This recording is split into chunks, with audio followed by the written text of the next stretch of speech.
रवि एक मेहनती किसान था जो अपने खेत में दिन रात मेहनत करता था। उसकी सबसे बड़ी ख्वाहिश थी कि उसकी फसल अच्छी हो और वह अपने परिवार को एक खुशहाल जीवन दे सके।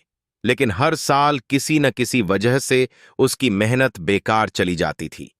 कभी बारिश कम हो जाती, कभी कीट फसल बर्बाद कर देते, तो कभी बाजार में दाम इतने गिर जाते कि उसे अपनी लागत भी नहीं मिलती।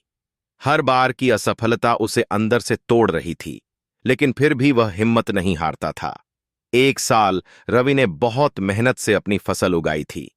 उसने उम्मीद की थी कि इस बार उसे अच्छा मुनाफा होगा, लेकिन दुर्भाग्य से एक तेज तूफान ने सारी फसल नष्ट कर दी। यह झटका उसके लिए बहुत बड़ा था। उसने सोचा, शायद खेती मेरे बस की बात नहीं है। कितनी भी मेहनत कर लूं, अंत में सब बेकार चला जाता है।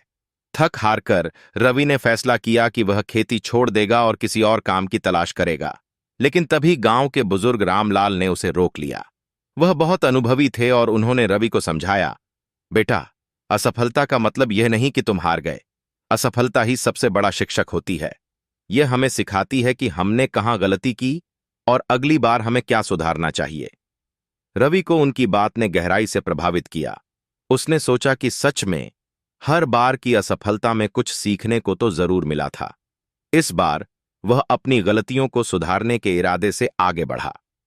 उसने गांव के अन्य सफल किसानों से सलाह ली और खेती के नए तरीकों को अपनाने की ठानी। रवि ने सबसे पहले अपनी मिट्टी की जांच करवाई और समझा कि कौन सी फसल उसकी जमीन के लिए सही होगी। फिर उसने नई तकनीकों का इस्तेमाल किया, जैविक खाद और सिंचाई के बेहतर तरीकों को अपनाया। वह मौसम की जानकारी पहले से लेने लगा और कीटों से बचाव के लिए प्राकृतिक उपाय करने लगा।